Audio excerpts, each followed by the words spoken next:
So, what is the 9 steps to Feng Shui system? The 9 steps to Feng Shui system is a method of practicing, learning, and teaching Feng Shui that I developed based on 9 principles of traditional Chinese philosophy. These are universal principles. You cannot escape them, just as nobody can escape gravity. Gravity is a law and it works for everybody, and it is independent from faith. So, the 9 principles of traditional Chinese philosophy are first completeness, or the principle of the Tao, the knowledge that we have that all creation comes from one source.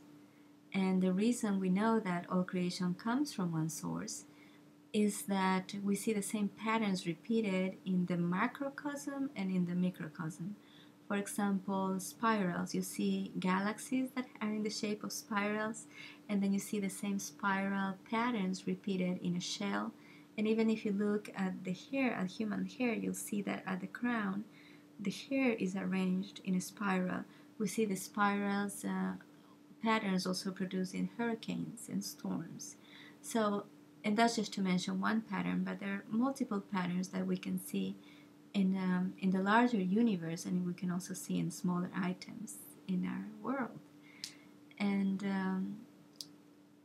another evidence that all creation comes from one source is that scientists now are able to tell that if you look at the constitution of a star, the chemical elements that make up a star, they're just about the same elements that make up our bodies, the human body, and they're just about in the same proportions, which I think is very, very unique, very amazing. And just the fact, to know that chemical elements present in your body could not have been produced on planet Earth, that they were actually made in stars, is pretty amazing.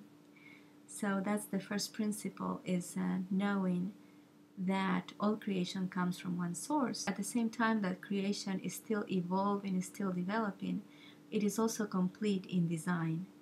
Even it's like having a blueprint. You have a blueprint of a building, and even as the building is still being built, there's already the completeness is already in existence in the design. So that is the first principle of traditional Chinese philosophy. The second principle of traditional Chinese philosophy is that of Yin and Yang. And Yin and Yang are considered the feminine and the masculine, the negative and the positive in terms of electricity. So anything that's a duality that is perceived as being opposite, things opposite each other are following the principle of Yin and Yang. But Yin and Yang, are just magnetism, and there are certain rules of magnetism, and there are certain rules of Yin and Yang. Yin and Yang are opposite but complementary and always constantly drawn to each other. And that's why you see the symbol, what we call the great Tai Chi, the Yin and Yang, that look like the images of they look like two little fishes that go around each other. And so one is constantly going towards the other, seeking the other. And if you notice in the great Tai Chi symbol, the black area, there's a black area and there's a white area, but the black area has a little white eye and the white area has a little black eye. And that symbolizes that inside of everything that is yang, there's yin. And everything that is yin also contains yang inside. This principle is also a universal principle. And just like the first principle, completeness, applies to our first step in Feng Shui, their second principle applies to balance, because these two forces, opposite and complementary, they need to be balanced for there to be harmony. And so the third principle of traditional Chinese philosophy is that of Qi. And now Qi is translated as the life force. And in traditional Chinese philosophy, life and movement are pretty much one and the same. You could even just exchange terms. So where there's life, there's movement. And this movement is sort of a consequence of this magnetism between yin and yang. You could say that the life force is the child of yin and yang. And so when movement, when you have two magnets, the magnets either will attract to each other, snap with each other, or they will repel each other depending on what part of the pole you are showing.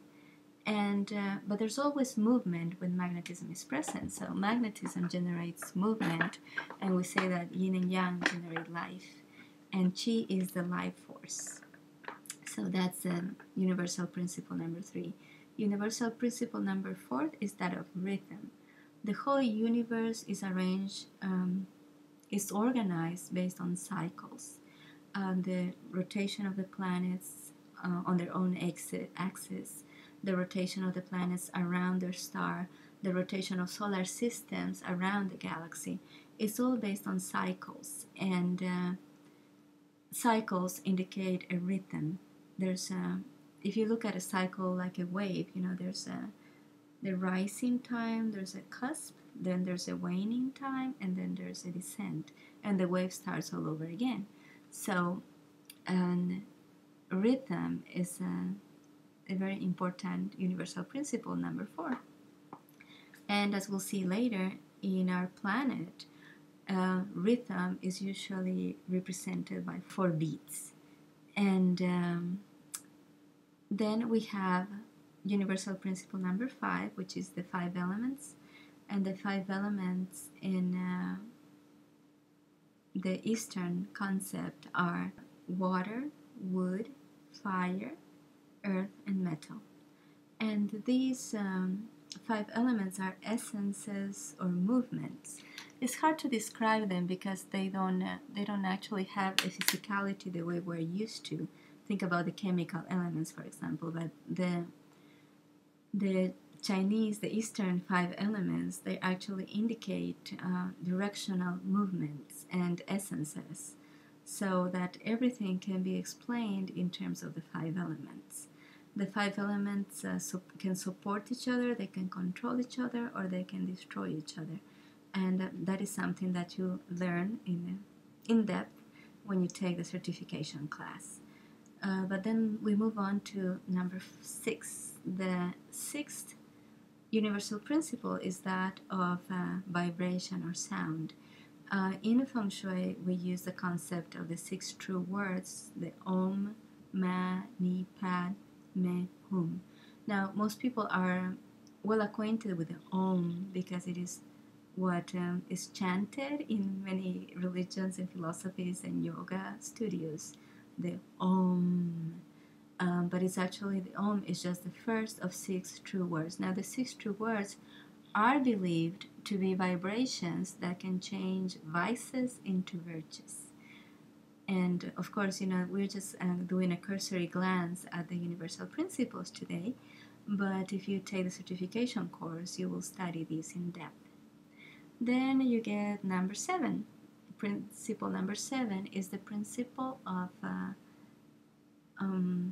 healing. And healing is always related to history. When things happen, when things are happening, there's always going to be things that go well and things that don't go so well and need to be fixed. There's a history to life, and sometimes in that history things happen that need to be reviewed, they need to be healed. And it's also, principle number 7 is related to the musical notes. There's 7 musical notes that we recognize in our musical system. For example, we say there's 7 colors in the rainbow. There's 7 chakras on the human body. There's maybe other chakras in the energy field, but in the human body there's 7 chakras. You have the base chakra, which is at the bottom of the torso. Then you have right under the belly button. The first chakra is the red chakra. On the belly button or underneath the belly button, you have the orange chakra, which is the chakra related to sexuality. On the hara, a little bit above the belly button, you have the yellow chakra, which is related to reason. If you keep going higher, you have the heart chakra right here on the sternum, where there's a sensitive spot. That's your heart chakra. related to the color green. You know, the heart is yellow and the heart chakra is green, and is related to compassion and living, being one with humanity. You keep going up, you get the blue color, the throat chakra, related to communication. Then you get the purple chakra, which is what is known as the third eye. That's what people in India, they do a dot here to represent the third eye. And then you have the violet, or some people say clear chakra, which is the crown chakra. So that is the seventh principle of traditional Chinese knowledge. The eighth principle of traditional Chinese knowledge has to do with the trigrams. The trigrams are arrangements of three lines, and the lines can be solid or they can be split. So when you get three lines in this way, there's 8 possible combinations that you can have. Each one of these combinations represents a phenomenon of nature. For example, one of them represents water, another one represents fire, wind, the mountain, thunder, the lake, heaven, and the earth. And so these are representations of the forces of nature, but also instances. They can be translated as instances in the human life, and that is why the trigrams are connected to the life areas in Feng Shui. And the life areas, there's 9 life areas, but one of the life areas is just in the center, and this can be considered to be like the axis, the center, the void. And there's 8 life areas around that one. So then the principle number 9 is the principle of power, which in Feng Shui we relate this principle to what's called the power position, and it's also connected to what's called the magic square, which is the 3 squares, 3 squares, and 3 squares, sort of like a tic-tac-toe made of 9 squares, and that is what makes the Bagua map as it is applied to spaces. It's called a magic square because you can actually, it doesn't matter in which order you add the numbers, you always get 15. But it's in a way, it is the power of math and the power of geometry that underlies the universe, and how if you can connect to these powers in a positive way, and you can learn what the true meaning and importance is, your life can be made easier. 9 principles of traditional Chinese thought are the underlying wisdom behind many Eastern disciplines, from their medicine, be it acupuncture, herbology, massage, qigong, tai chi, and even flower arrangement, and of course Feng Shui. The 9 principles of traditional Chinese thought are a compilation from knowledge that you find in the book The Tao Te Ching, which is attributed to Lao Tse, and also from the I Ching, or Book of Changes. A lot of people believe that Buddhism is one of the sources of Feng Shui. It is not. Buddhism is actually of Hindu origin, not Chinese origin, and it was imported into China. The reason there's been some cultural association between Buddhism and Feng Shui is that the Buddhist monks embrace Feng Shui in their monasteries. So the first principle is that of the Tao. Before anything existed, there was only the Tao, an obscure and undefinable power. It is from this power that the universe, the great Tai Chi, was created. Now, the Tao Te Ching describes the Tao as an obscure, undefinable power. It also says that it is intelligent, as an intelligent power. The only thing that Lao Tse actually tells us about the Tao is that it is intelligent. Other than that, there is nothing that we can truly comprehend about the Tao, because it is outside of what encompasses our ability to understand. So, out of this power, which we cannot really understand, came the universe or the great I Ching. Now, this is the symbol of the great I Ching, which is commonly known as the Yin and Yang symbol, but the Yin and Yang are the parts of this symbol called the great I Ching. As soon as the universe was created, it separated into two forces. These two forces are called Yin and Yang, were opposite but complementary and irresistibly attracted to each other. Their constant push towards each other generated movement, and from movement came life. So the yin and yang can be represented as the negative and positive poles of magnetism. Yin has traditionally been associated to the female and yang to the male. Yin represents the yielding forces, and yang represents the strong forces. So this yin and yang, they work with each other. The black shape that looks like a little fish, that is the one that represents yin, and the white one represents yang. In other examples of the great Tai Chi, you will see the colors blue and red used. In that case, the blue represents the yin and the red represents the yang. You will see that there is like a circular motion that is insinuated by the shape of the elements of the great Tai Chi, and you can see that both the yin and the yang, on the one side, they start as one very small tail-like shape, and then it expands, and when it reaches a maximum, it sort of transforms into the other force. You'll also see that when yin is at its maximum, it contains yang inside of it, and when yang is at its maximum, it contains yin inside it. So we were saying that movement was generated by the magnetism of yin and yang, and that movement is equated in traditional Chinese thought to life. Life expresses itself in three levels of creation: the heaven, earth, and humankind.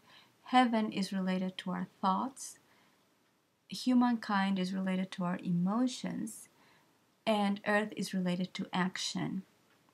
It's interesting that you would think that earth is referring to the physicality of the world, but it's actually action in the physical. And so there's thoughts, there's action in the physical, and then there are the emotions or humankind, which are the connectors of the two.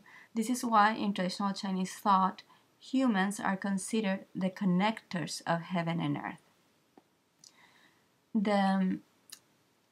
This principle, the third principle of traditional Chinese philosophy, is the principle of Qi, which is translated to English as the life force or the force of life, which surges through the universe, touching both the tangible and the intangible, as well as humans, who are the links between heaven and earth.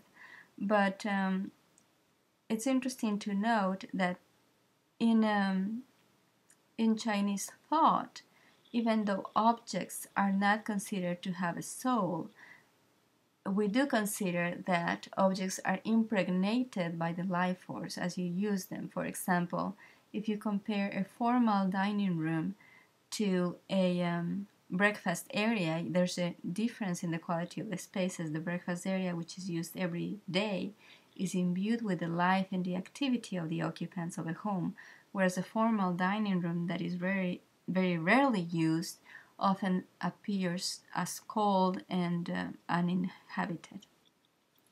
The fourth principle of traditional Chinese thought is that of rhythm. And the movement, rhythm, every principle sort of comes forth from the previous principle. So just like the Tao created the great Tai Chi, and the great Tai Chi separated into the forces of yin and yang, which by the attraction to each other generated movement and life. The movement of life from yin to yang and back generates a rhythm, or the wave. The pattern of nature, which in turn created the seasons, the moments of the day, and the cycle of the moon, and which is expressed everywhere in the natural world, including breathing and the heartbeat. So basically what we're talking about is, if you were related to the breath, when you breathe in, your lungs expand and your body goes up, and that's representative of growth. So it corresponds to the season of spring and to the time of the morning or the sunrise. Then when your lungs are completely filled to capacity, that is the moment of total expansion, and it is related to the summer and noon. Then you start exhaling, and when you're exhaling, the energy is going down, and even physically your body drops a little bit when you're exhaling, and that is equivalent to the energies of the fall and the energy of the afternoon or the sunset. And then that split second, or that moment when your lungs are emptied out of air, and before you take that new breath in, there's a moment of halting, of stopping, and that's equivalent to winter or nighttime, especially midnight. This rhythm can also be seen in the cycle of the moon, as in the rising energy is the crescent moon, the expanded energy is the full moon, the waning moon would be the reducing, calming down energy, and the new moon would be the halting energy, which is similar to the winter or midnight. There are three principles of Qi. The first principle is that there is Qi in everything. As I said before, Qi is stronger in living beings, but it also impregnates everything else. Everything is connected by Qi is the second rule of Qi. And the third rule of Qi is that Qi is constantly changing. So we move on to principle number 5, and number 5 is about the 5 elements. Now, you probably have heard in Western culture we talk about 4 elements or sometimes 5 elements, but it's better that you do not try to equate the Eastern elements to what you have learned about the Western elements, because they are two separate systems and they actually mean different forces. So the first element is water, and water feeds the vegetable world, which is called the wood element, sometimes also referred to as a tree element. I like to call it the element of the living forest. Now, trees feed fire. Fire, when it's done burning, produces ashes, which contribute to the earth. And out of the earth we extract metals. Now, metals are capable of holding water, which completes the cycle. So the 5 elements, the 5 Eastern elements, they represent moments of change or directional movements or essences. And the 5 elements can be applied to choosing color, shapes, and materials in Feng Shui. They can be applied to a harmony of the organs of the body and the systems of the body. They also can be applied to understanding certain emotions and ways to release those emotions, and there's even types of music that go with the 5 elements. If you take the Feng Shui Practitioner course, you study about the elements in depth. But for right now, I just want to let you know that what I had mentioned before, the water feeding the wood feeding the fire generating earth, and the earth yielding metals, as well as metal holding water. This is called the nurturing cycle of the elements, but there's also a controlling cycle of the elements, which goes backwards, and there's also a destructive cycle of the elements.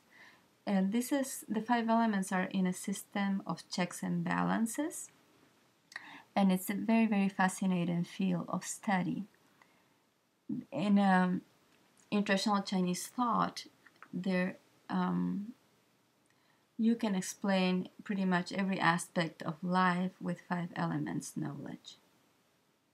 So the 6th principle of traditional Chinese thought is that of vibration. Our modern science tells us that everything is actually in constant movement, even a rock that hasn't moved from a certain location for hundreds of years. The particles inside of that rock are in constant movement, and it's actually the speed at which particles move is what gives us the impression of the solidity of the rock. And so this movement has a vibration, it has a frequency, and it has a sound. So these differences that are expressed in the five elements need to communicate with each other, and the need for the communication within the differences created language. In Feng Shui, we use the 6 true words as part of our method, and the 6 true words are Om, Ma, Ni, Pad, Me, Hum. You probably are familiar with the Om, the first 6 of the 6 true words, because it's often used in meditation. And these 6 true words are actually believed to have the ability to transmute vices into virtues. They're harmonizing vibrations. Communication revealed the need for healing, and 7 vibrations higher than sound were delivered and established as energy sources. We say that there are 7 colors in the rainbow, and that these 7 colors actually resonate with the 7 chakras on the body. In my previous video, I had talked a little bit more about the chakras, their colors, and how they're located. But for right now, just looking at the spectrum here of color, you can see that it's really arbitrary to say that there's 7 colors, because if you were splitting vertical lines here, you would see there's more than one kind of red, there's more than one kind of orange, there's more than one kind of yellow, there's a variety of greens and blues and purples. And so it really is sort of an arbitrary thing to say that there are 7 colors. In the color wheel, there really are 6 colors, and we say that there's a 7th color in the rainbow. It is an agreement. We have reached the agreement that there are 7 colors in the rainbow, and that those 7 colors correspond to the chakras in the human body. Now, a river, the water in a river is only as clean as its history. Whatever has happened throughout the course of that river is going to influence what happens at any further point down the river. And whatever energy the river brings at the moment that it joins the ocean, it carries all the memories of what has happened. Healing and history are always connected. And when in Feng Shui, we recognize the need for healing, also connected to our history, and how history manifests in the care of the home, the care of the business, the space, is by the stuff that we have, by the things that we keep, by that which we let go of and that which we cannot let go of. In Feng Shui, we say you need to live only with what you love, what you use, and is in good condition. So clutter in Feng Shui is an indication that there's a need for healing. And if you think about it, clutter in the body creates all sorts of problems. At an energetic level, we talk about the chakras getting closed. But at an organic level, if you think about it, kidney stones would be clutter in the kidneys.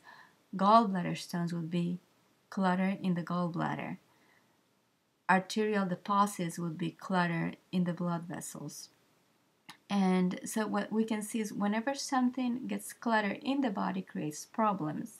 And whenever your spaces get cluttered in the home or in the business, in any of your environments, it's going to create problems in the circulation of the life force, and that's going to manifest in problems in life. As a result of healing, creation started to organize around 8 wonderful channels, or combinations of the Yin and Yang organized with the 3 levels of reality. These 8 arrangements gave birth to the life aspirations. And I know this sounds complicated and obscure, but you will see here that we have 8 arrangements of lines, some of which are solid and some are split. So the first one has 3 solid lines, the second one has 3 split lines, and then you see the possible combinations. And the combinations, there are only 8 possible combinations for this. Now, in acupuncture, there's something called the 8 wonderful channels that has to do with how the meridians or the channels of energy travel throughout the body. And in these trigrams that you see here, there's the 3 lines. The bottom line represents the earth aspect or action in the physical. The middle line represents the humankind aspect, the emotional, and the top line represents heaven or the thought aspect of life. So each of these trigrams, each of the symbols represents a phenomenon of nature. And just to go here very fast, the 3 solid lines, the first one represents the forces of heaven, and heaven is the only aspect, the only life area that is perfect. The second one, the 3 split lines, that represents the earth. And here we're not talking about the planet, we're talking about the agricultural field that yields products with a lot of generosity. The next one is fire, which is strong on the outside but yielding on the inside. The 4th trigram that you see here is that for water, which is the opposite of fire. It's yielding on the outside but strong on the inside. The next one is the lake, which is related to the calm of the afternoon after your chores had been done, the time to enjoy a meal and relax, and is related in Feng Shui to enjoyment. The next one is that of the wind, the trigram that represents the wind. In Feng Shui, wind is related to prosperity. The next trigram, the bottom line that is solid and the 2 solid lines on top, is related to thunder, which is connected to the idea of spring and growth. And the last trigram that you see here with the solid line on top and the split lines underneath represents the mountain, which in Feng Shui is related to wisdom. The life aspirations needed an order by which to move and a center around which to revolve. This was found in the magic square. So the magic square, you'll notice if you add 4 plus 9 plus 2, that gives you 15. 3 plus 5 plus 7 equals 15. 8 plus 1 plus 6 equals 15. 4 plus 3 plus 8 equals 15. 9 plus 5 plus 1. And 2 plus 7 plus 6 also equal 15. Now if you add the diagonals, 4 plus 5 plus 6 equals 15, and 8 plus 5 plus 2 equals 15. So that's why this is considered the magic square. Now this is not the only magic square. There are other magic squares, that have either 4 squares, 16 squares, 25 squares. But this is the only one that is used in Feng Shui. And it's in Western culture, in ancient Western culture, they're actually, we can find the other magic squares, but this is the only one that made it to Feng Shui. And the origin of this magic square is disputed, but in Western beliefs, this was called the Saturn magic square, which is connected to things having to do with the earth in astrological charts. So whatever the origin, the most important contribution, or the 2 most important contributions the magic square has given to Feng Shui are these. The first one is the realization that there's certain power in the position. This is called the magic square because the numbers happen to be arranged in this particular form. If you swapped a couple of the numbers, then things wouldn't match. Not all the numbers would add to 15. And this wouldn't be a magic square anymore. So one thing to remember is how important the position is.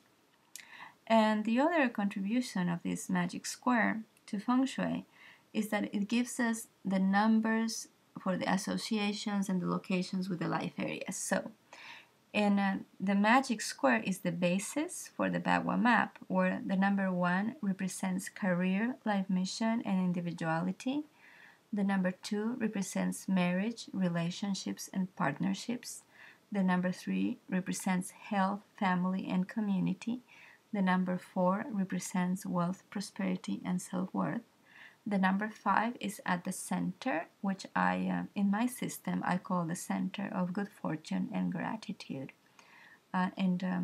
in the actual certification course, I explain in depth why this is so important to have a center of gratitude, and how good fortune or luck in the Chinese concept is not equal to chance. The number 6 represents helpful people, spiritual life, and travel. The number 7 is for children, creativity, and fun or entertainment. The number 8 is for wisdom, self-knowledge, and calm or rest. And the number 9 is for fame, reputation, and social life. There is an importance to the numbers, and there's also an importance to the colors for the life areas. Basically, the colors in the magic square give you the color for the cure. Please note that these colors are not the colors of your interior design. For example, you are not expected to paint a life area number 4 in your home in the color purple, but they do give you the color of the cure. So if you're going to put a cure for wealth, prosperity, and self-worth in your home, if it's a representation of the number 4, or if it's in the color purple, that helps the symbology. And so these are the 9 principles of traditional Chinese thought. In the next couple of videos, I'll show you how these principles of traditional Chinese thought are give way or give rise to what my greatest contribution to Feng Shui is, which is the 9 steps to Feng Shui system. Each of these 9 principles of traditional Chinese thought have a relationship with a particular task that you do in the home as you are Feng Shuiing your home. And of course, this also applies to business, landscaping, decluttering projects, etc.